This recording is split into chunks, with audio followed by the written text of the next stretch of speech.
All right, good morning, everybody. It is Sunday, 3 p.m. here in Chicago, May 10th, 5/10/20 today. That's a pretty cool day. A Mother's Day as well. So happy Mother's Day to all the moms that are out there. Word to your mother. I called my mom today, got to talk to her for a little bit. Um, it's kind of weird to talk to my mom these days because she also hears me talk for like over an hour every day because she comes to all the live streams. So we had a conversation about how that's kind of weird. But it's a weird time. We're getting used to new normals and everything like that. So hopefully you guys are doing well. Hopefully you guys are all able to call your moms if you're able to do that. Um, we certainly all wish we could hug our moms today, don't we? But that is not available. Sorry about that. I was just messing with the microphone that's over here and just trying to make sure that everything's working out okay. So hopefully everyone's doing all right. I got my run in today. I actually did 2 runs today. Did a little bit more than 10 in the morning, then got the live stream done, and then headed back out for another 5. So that was nice. And then after that, like the moment I got back, it started raining really hard. So I feel really good about that. Stevie76 says, "Yo, what's going on?" Kiefer Vacation is here. He says, "Oi." Stevie76 wishing everybody a happy Mother's Day. And Giuseppe says, "Yo." Motivation Theory Running's here as well. Max Davis says, "Hi, Kofuzi, set a new PB in the 5K today. Any advice for improving further?" I'll give you the advice. It's like the answer to all the running questions I ever get. Run more. And so, congratulations on the new PB. Depending on what your um, PB is in terms of like where you are in your progression, I guess there's a couple ways to go about it. But my thought would probably be for you to add more distance running in it, over distance training. Making sure your longer runs are even longer than you've been doing. Might seem weird to have like a 5K runner do a 10-mile run, but assuming you're not in high school, then I think that's something that would really help you to build up that strength for the later parts of that 5K race. And if you're in high school, then I think that you probably don't need to be running a 10-mile run unless you're like an elite level runner, in which case you probably have a coach. But for like an average high school cross country runner running 5Ks, I think probably a 6-mile run is probably as long as you might need to go, maybe 8, something like that. And that I would only do like early in the season or maybe in the off seasons. Uh, Let's see what else we got here. We got Ines Dunbar saying hi, Kapuzi. Hope you're having a good weekend. It's been a good weekend here. Hope you're having a good weekend too. Ken Fast says hello, and John Bryan says Sunday Mom's Day. Yes, it is indeed. Indeed. Taco Chef says que pasa, Kapuzi. Mark's Soundcheck says good afternoon, and Tom Anderson is checking in from the UK and in Macclesfield. Um, I've been following Twitter today, and it seems like a lot's been happening over in the UK with the plans going forward. And Boris Johnson had some sort of press conference or something announced today that's got a lot of people pretty riled up. So it's been interesting to watch from like an outsider's perspective. Um, you guys are pretty annoyed, but I sometimes I just feel like there's a lot of similarities in England and the U.S. now in terms of our leadership. Um, so it's like sad to see in some ways and funny to see in other ways. I'm trying not to get too political about it, but I do see some similarities. Gaki CGKDD says, doing my second run on the treadmill now. Awesome. Happy Mother's Day. Are you doing 2 treadmill runs a day? That is a double that I've never done before. I don't think I think I've done like a run outside and a treadmill. I've done that double before, but 2 treadmill runs in a day? Oh, that seems like a bad day. But at least you're getting to run twice, so that's good. Jonathan Reyes says Chicago weather sucks. Yeah, I mean, talk about a slow start to the spring. I know like Chicago spring starts slowly, and there's always that footage that makes ESPN when like the baseball players are playing at Wrigley Field and it's like a snowstorm or they're like wearing winter gloves and stuff, or they got like hooded sweatshirts on underneath their jerseys, and like everyone kind of laughs and says that's funny. But this is a slow start to the spring. I mean, it's May 10th, and it's just really strange weather. Noah says, did a virtual 10K this morning. It kind of failed because I didn't know if I started tracking or not. The app was kind of crappy. Oh, well. Signed up for a 5K virtual race trying to beat 20. Oh, okay. You signed up for the 5K, but it sounds like you signed up for the 5K, but you ended up doing 10K because you couldn't get the tracking done. But anyway, hopefully you were able to break that 20 minutes. Hopefully you were able to break that 20 minutes. But awesome. Mark Soundcheck is Mark Ostrich. Mark Ostrich in the morning on Instagram. Mark Soundcheck. Some of you guys have two different handles, and I'm trying to keep them straight too. I know Geek Culture Vulture, and I forget Geek Culture Vulture. If you're here, let me know what because your Instagram handle is something different, right? And so like that's something that like I'm trying to keep track of for you guys.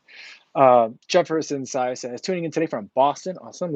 Love listening to these live streams on Spotify during the runs. That's cool. I'm really glad that it's working out that way. Because I do like want to treat it almost like a radio show, kind of like a radio call-in show.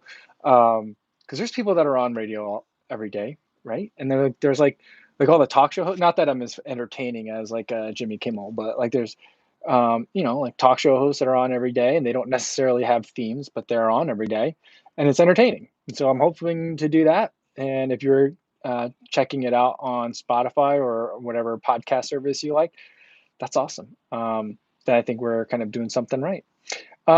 Jefferson asked, "Do you think you're going to keep doing daily live streams after COVID?" I don't. Well, I mean, I think there isn't going to be a such thing as after COVID, right? Like they'll be like, I think like at one point it'll just be like, oh yeah, I guess we could say we're outside of we're post COVID now, right? I don't think there's going to be like a day where like that's done, and I don't think that's what you meant, but I know what you mean, in terms of like, is this going to keep going?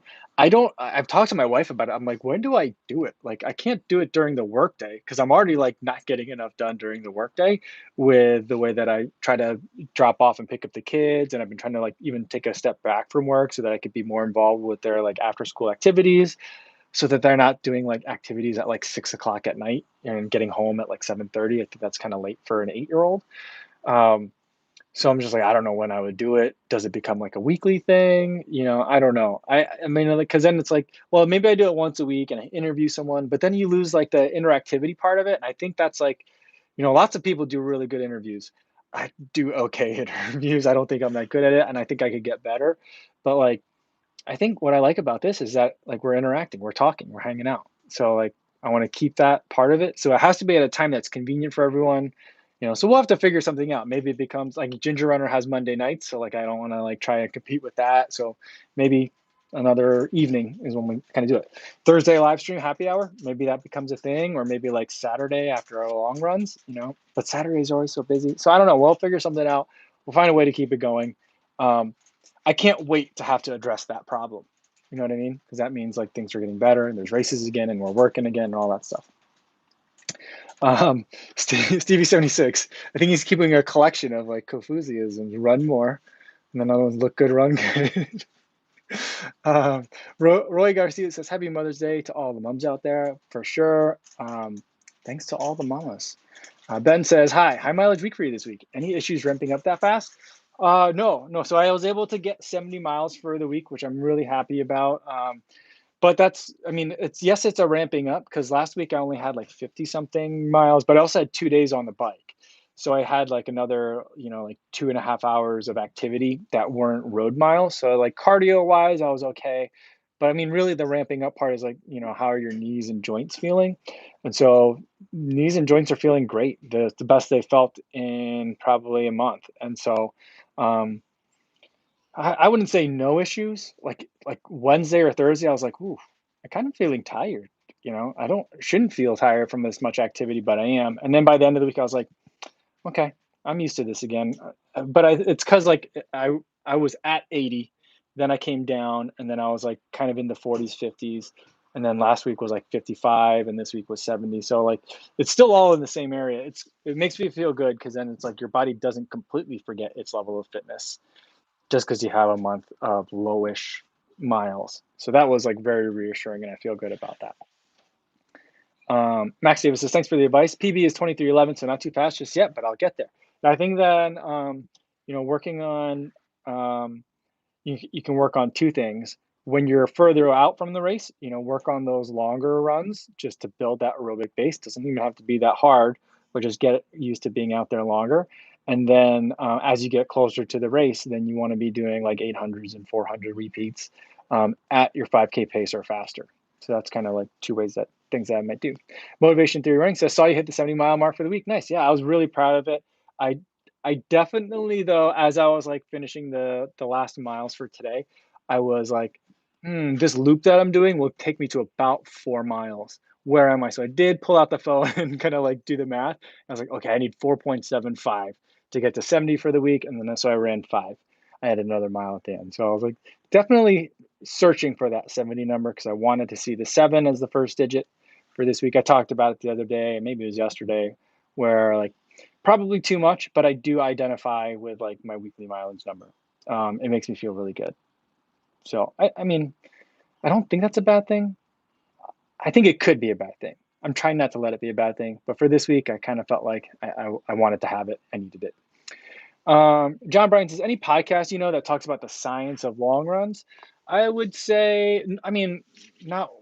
I can't refer you to any specific episodes, but one podcast that I tend to really enjoy that I think talks about training a little bit more specifically would be the Morning Shakeout podcast. Mario Ferroli, he's a coach himself, an accomplished runner, and very analytical. And so, like, he'll talk from time to time, depending on his guest, about long runs and training approaches and training theory and stuff like that. So I really like to listen to him for that. That's one place that I tend to go for that kind of information. Farrah says, "Happy Saturday." Hi, Farrah. How are you? Happy Mother's Day to you. Hoping you're having a great day. Flying Hippo 5000 says, "Come back to South Mountain on Phoenix. I promise it won't try to kill you this time of year." I mean, I can't wait to go back out there. I would love to go back out there again, especially now that I got some more sophisticated tools for doing some trail running that could help me from getting lost. I will definitely go during daytime hours, and if not, bring a headlamp. If you're willing to guide me, let's go. We'll do it together. Yeah, Motivation Theory Running just did a video on the long run. I just saw that tweet go out a little while ago. So that's something I'll be checking out personally. And then I know like Seth, like pretty much I think like once a season has a video that's about like, which I think is useful amount of time to have that a useful frequency. Talks about like the 2 hour run or the long run. He's a big fan of 2 hour runs. He also likes very long runs as well. And so like that's a place. Look up Seth James Moore's 2 hour run or 2 hour long run for further discussion on that as well. Martin Lange says checking in from Germany. Good evening, Kofuzi. Hope you had a nice Sunday so far. Yeah, it's been nice. It's been relaxing. Um, made a loaf of bread this morning. My wife found a new specialty mill, like a flour mill, and they are a peanut-free facility. So that's very important for us in our house because my daughter has a peanut allergy. But they're based in Illinois, so based in this state, and they tend to source from local farms. So within the region, at least the Midwest region. So lots of cool things. And last night they made a specific pizza dough flour, and that was delicious. And today we had their whole wheat flour for a loaf of whole wheat bread. It was really good. There's no sugar in it. Oh, there is there sugar? There's a little bit of sugar in it, but in that loaf of bread in that recipe. But like the bread, I think just tasted really sweet compared to regular whole wheat flour that we have. So I made a loaf of that for her this morning to have with our breakfast. And then we've just been hanging out with the girls. Right now, my wife's actually, I think everyone in our household is live streaming right now. So I'm doing this live stream, and then my wife is talking with her sisters and her mom and her brother on a Zoom call, and the girls are in there with her. So that's what they're doing now, just hanging out. Hope you had a good Sunday too. Um, let's see. We got uh, and Bryosukaful says, ran 12 miles with 2,900 feet of gain on the trail today. Whoa. Super technical in the Northeast, Massachusettsy. Awesome. That's a lot of gain. That's a lot of gain. And 12 miles. How long did that take? Well, that's got to take a real long time. But that sounds like a fun way to spend a day. Um, um, let's see. We got someone, and I'm afraid I can't read that, but they say, it's Monday morning over here. Awesome start of a new work week from home. Well, happy Monday to you. And hopefully you're having a good start to the week. Noah said, signed up for the 5K as well, did the 10K, but didn't get to set a good time because of the confusion. All right, sounds good. Ben Hong says, Kofuzi, greeting from South Korea. Awesome. How are you over there? Just got in here. Awesome. Good. Happy to have you here. Um, Gaki said, did the morning run with my dog around the block, but had to go home because he needed water. Oh, okay, I see. Ben Hong says, how's life over there? Restaurants open? Have you been eating out?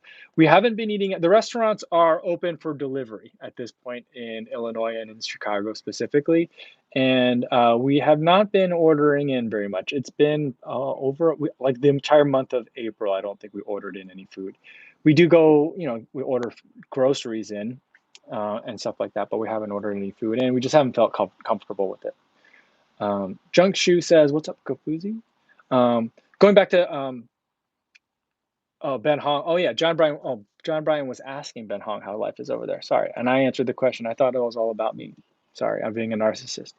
But I have a question for Ben Hong as well too, because I heard that there was a spike based on like one specific nightclub in South Korea, and so maybe all nightclubs are going to be closed. I didn't know that nightclubs were open again, but hopefully you guys are doing all okay over there.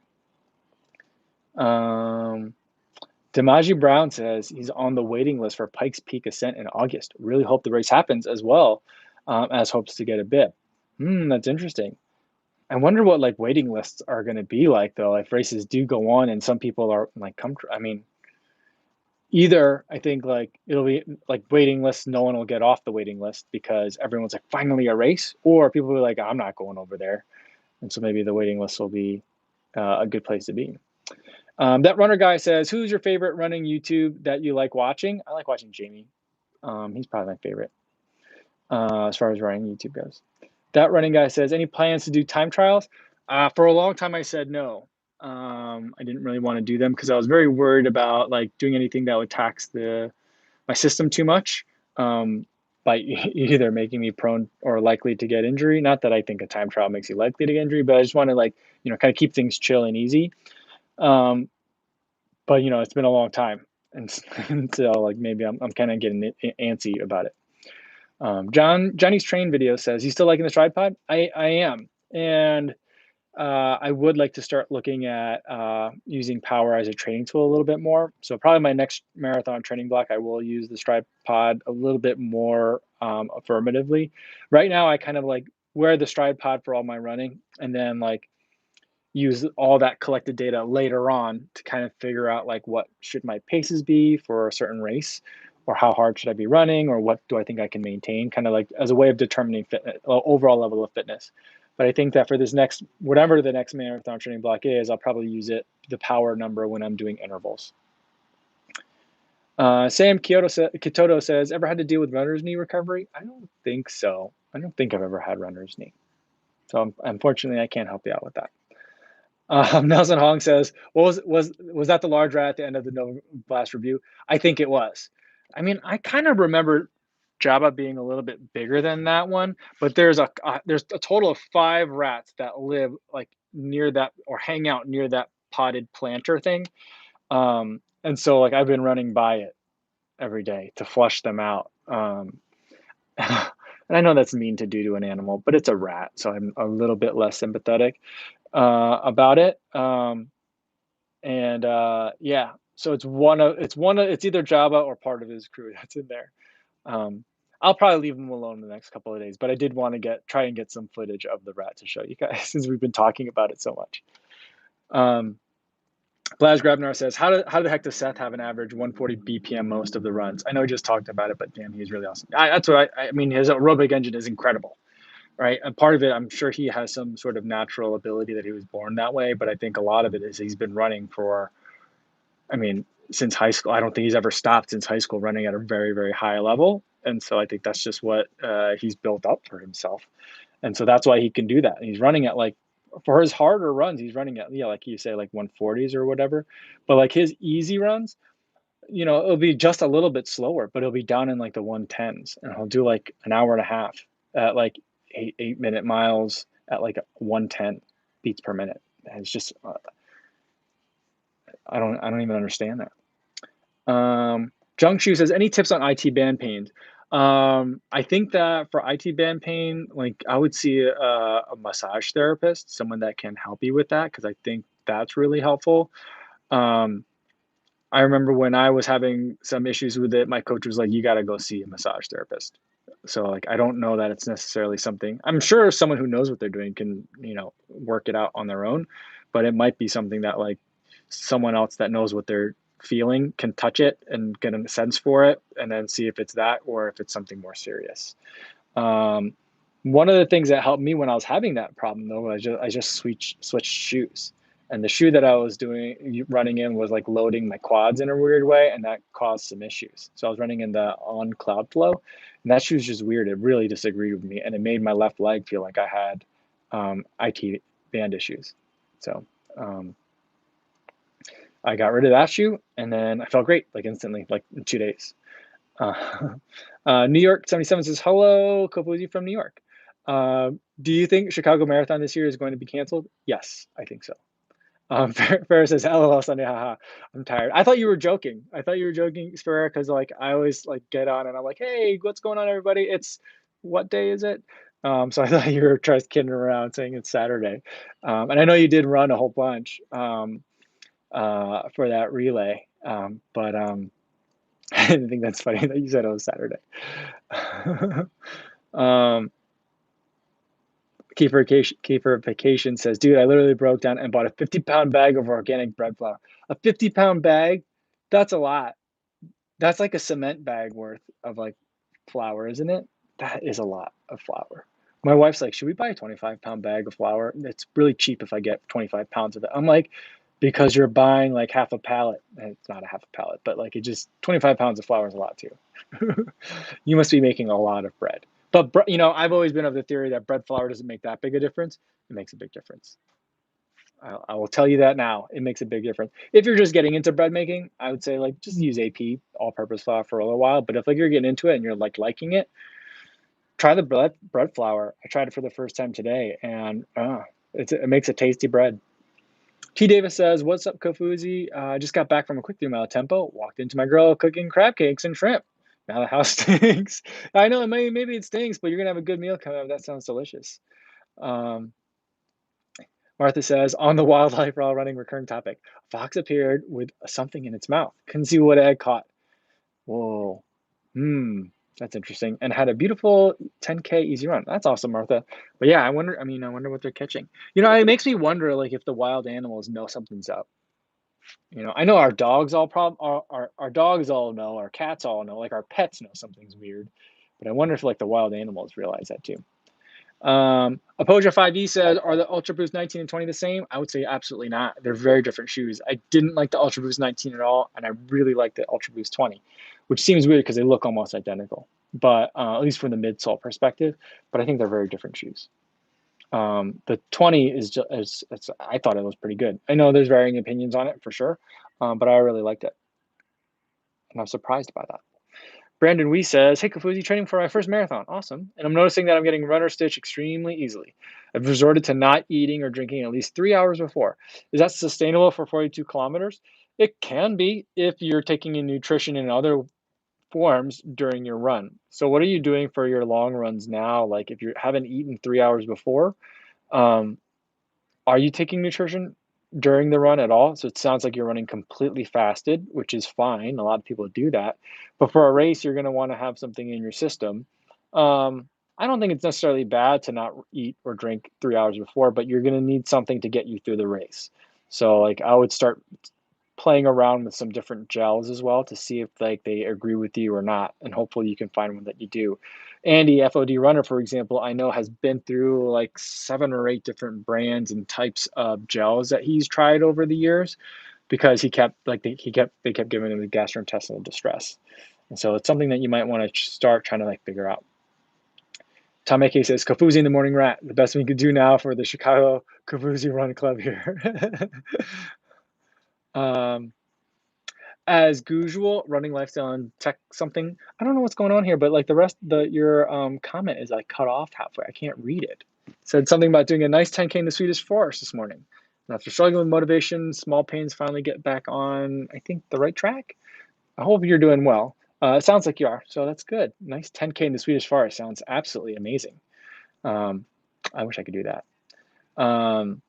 Ricardo Jose Rivera Justiniano says, "Stop fighting Nike. I miss your reviews of the best shoes in the market. Love." I hear you. I miss the shoes too.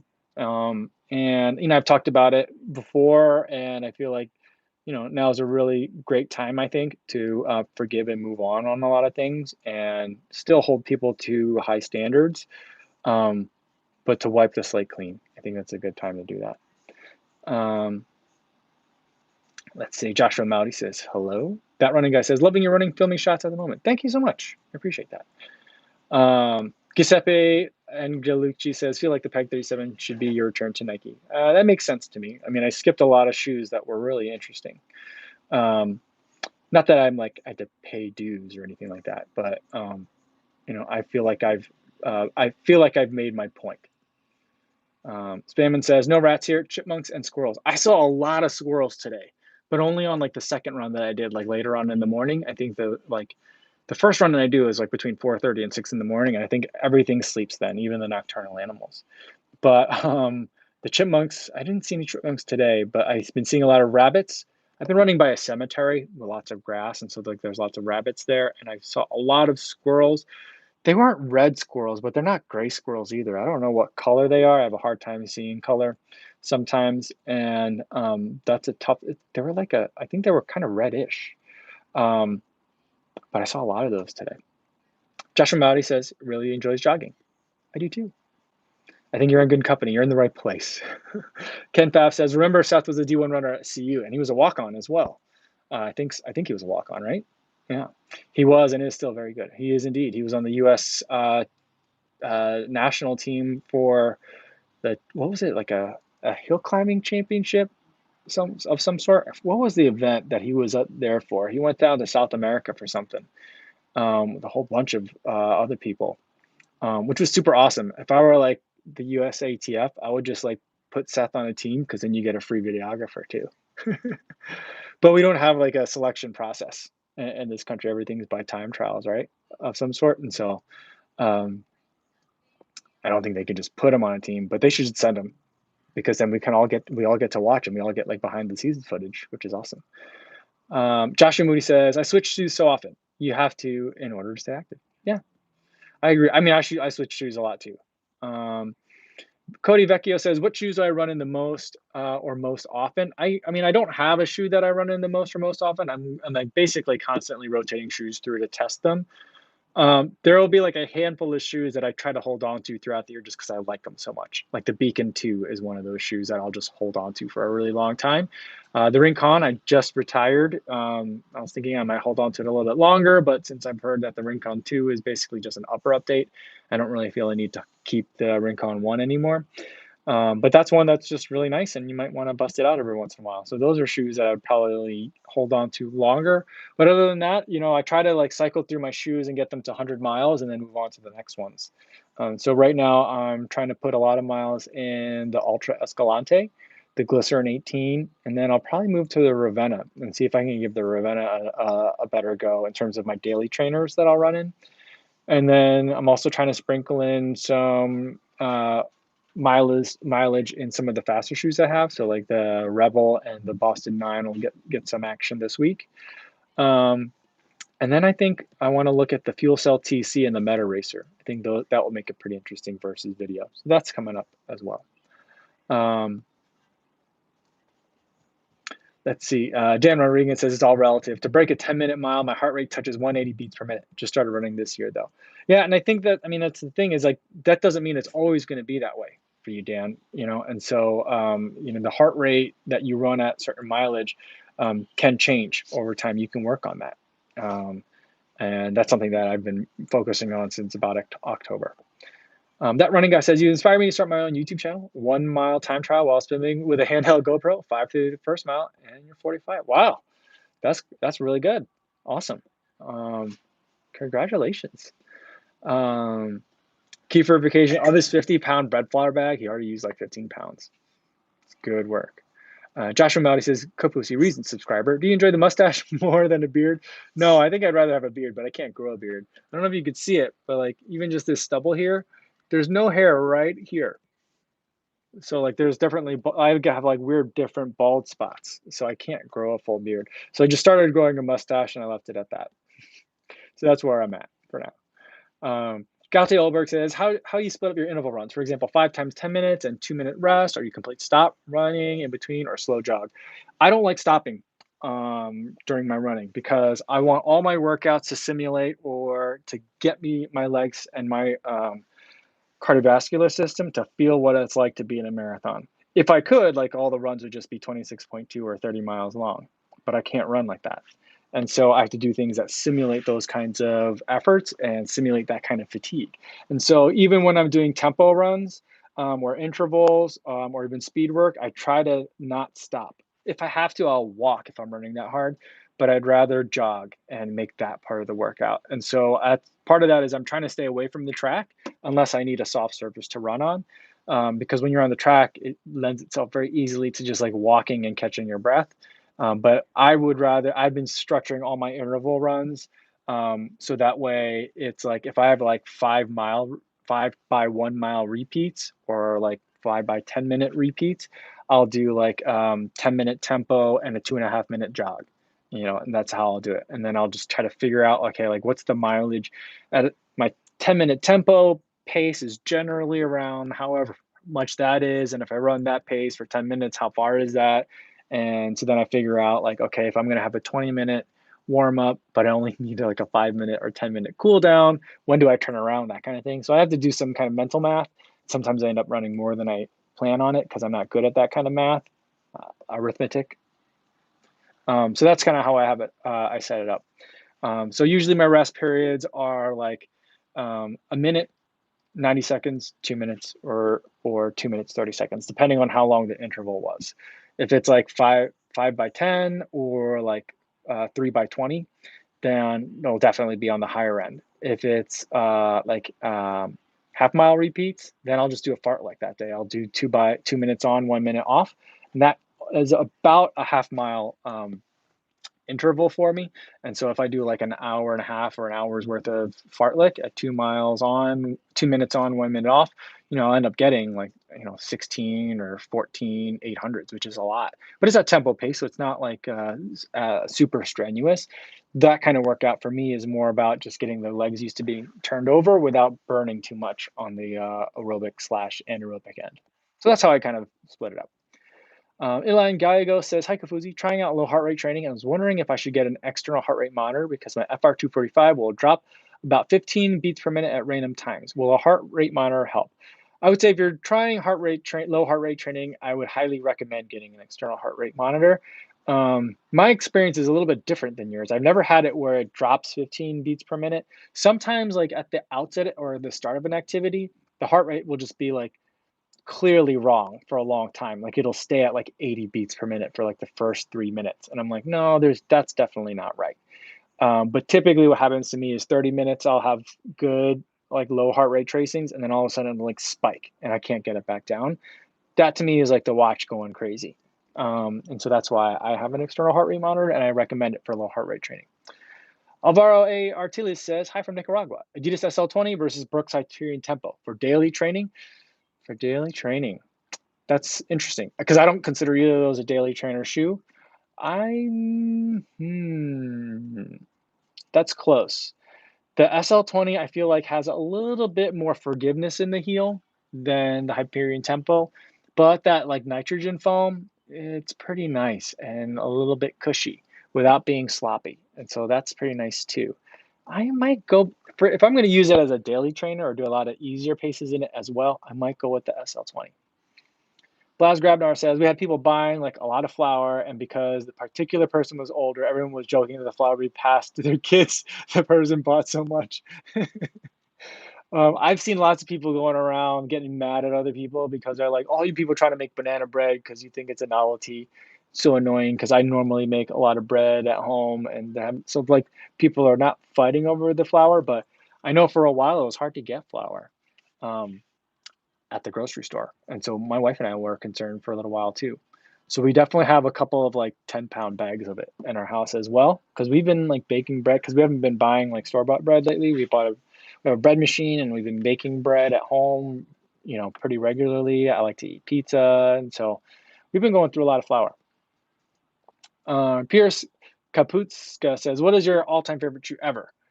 His is by far is the Clayton one. Used it for everything from 400 repeats to long runs. Did you like the Clayton one? Oh, Clayton one. I thought you said the Clifton one. I never ran in the Clayton. Um, my favorite shoe of all time is the Pegasus 33 Shield. Has a lot of sentimental value. I really like that shoe. Um, as usual says, "Oh, the cutoff thing is weird." Yeah, I'm glad you're seeing it too. And that's just me. Originally from the Netherlands, but living somewhere else, studying and loving. Oh, in Sweden, I think, right?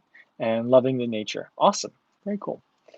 Scott says, "Do you donate the shoes you don't run in anymore?" Yeah, we normally take them to the Salvation Army here, but right now the Salvation Army is closed. They're not taking donations. So, uh, I mean, I guess fortunately, with everything getting locked down, I wasn't running as much as I normally did, so I don't have a huge backup. And before everything shut down, we happened to have coincidentally dropped off like maybe not 15, but like 7 or 8 pairs of shoes. So a lot of them they all get donated. Pretty much all the shoes get donated after 100 miles.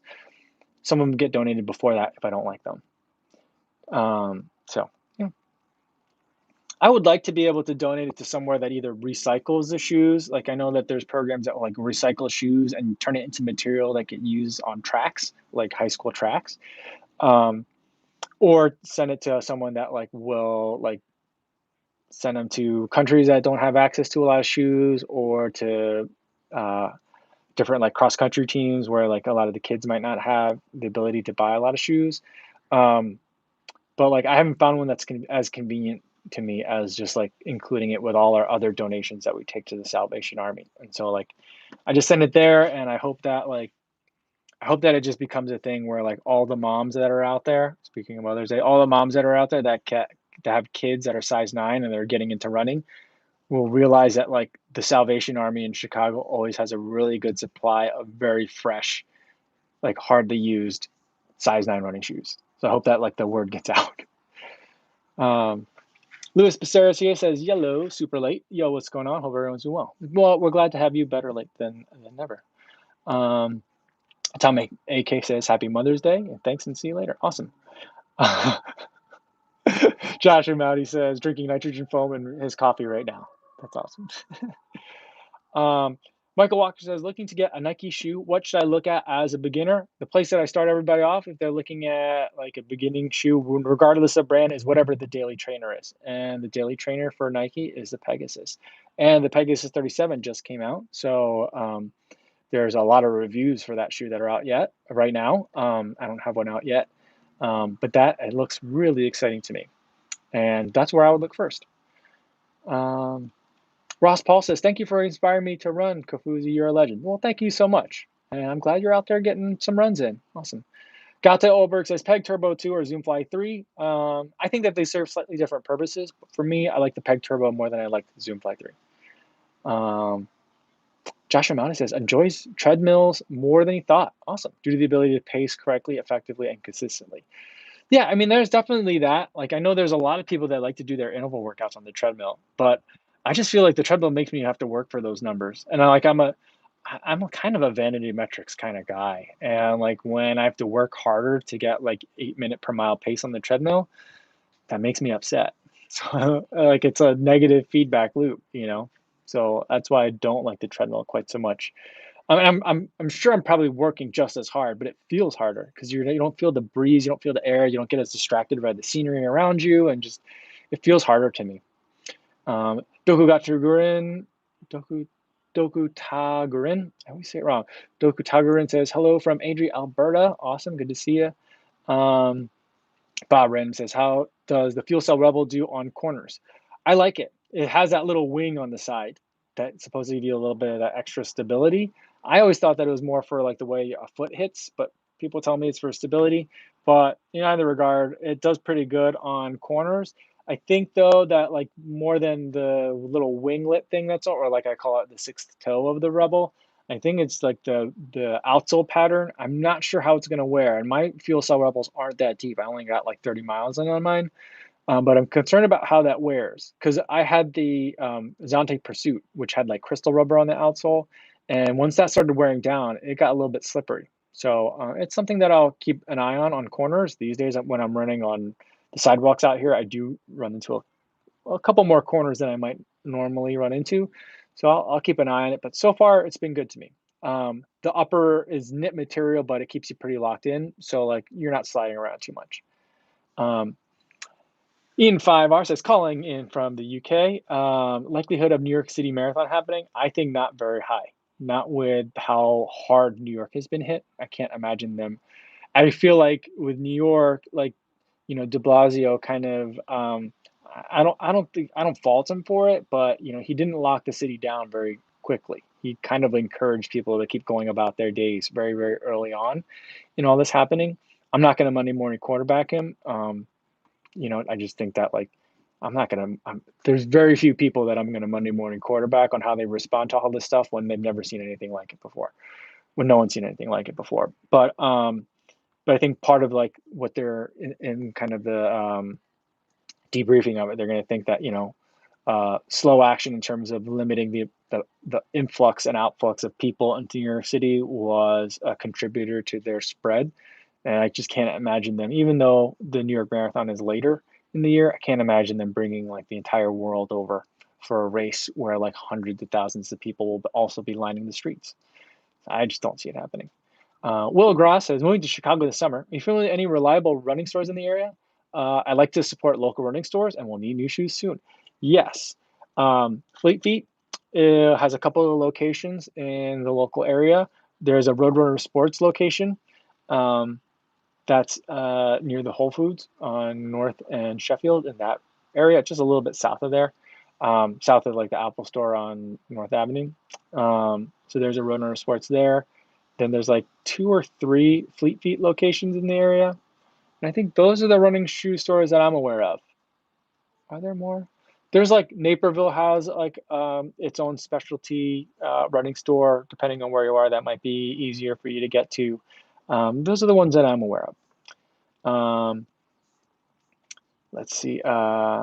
Jefferson Side. What would you consider your best race? Not necessarily in terms of finishing time, but maybe just overall experience. That would easily be the Tunnel Marathon outside of Seattle. It's 2,000 feet of running downhill. You run down a mountain, and it's amazing. It's so much fun, and the views are spectacular. The people are great. The people that you run with are great. It's just a lot of fun. A lot of fun. The only thing that it's missing is that like my running buddy was telling me that my buddy that I went out to run it with, he's like, this is like a trail race, not like a road race. I'm like, so what's the difference? He's like, well, there's not gonna be as much. I guess there could be as much beer, but like after the race, there was like a pool that like water came up to like your thigh that you could stand in if you wanted to cool your legs off, and there was like watermelon and cookies and chips afterwards. Whereas like a road race these days, it'd be like beer and like a Cliff Bar. So a little bit different, but it was a lot of fun. I really enjoyed that race. We'll do one more. Cedric Brady says, when the new Hoka lineup comes out and the shoes right now goes on sale, what should I get? Rincon 1 or Clifton 6? It's a good question. Both are great shoes. I really enjoyed both of them last year. I think it would depend on what you need more in your kind of like rotation. If you already have a good daily trainer with lots of mileage left in it, I would get the Rincon 1 because that's not exactly a daily trainer. It's more for your faster days. A lot of people like to race in that shoe, and I think it's a great choice for longer races. But if you are kind of like, I don't have any shoes in my rotation right now where I can go with anything, then I would get the Clifton because that's more of a daily trainer and it could do a little bit of everything. Lots of people run their marathons in that shoe as well and really enjoy it. So it's pretty versatile. I really enjoyed running in the Clifton 6. That was a good shoe. All right. Well, I'm going to leave it at that for today, guys. Thanks so much. Sorry if I didn't get to your comment or question today. You can always message me or DM me somehow on Instagram or on Twitter, or I'll be back on Instagram tomorrow at 6 a.m. or back here on YouTube 3 p.m. I'll echo Luis Becerra's thoughts where he says, happy Mother's Day to everybody. So happy Mother's Day to all the mothers out there. If you haven't called your mom yet, go call your mom. If you can, I don't know if you guys can give your moms hugs, but if you can, go do it. I can give my mom a hug, but I usually don't anyway because we live far away. But send love to your moms out there. Hi, Mom. I know you're in here. So hi, Mom. How are you? And guys, I will see you guys tomorrow. Be safe on your runs out there.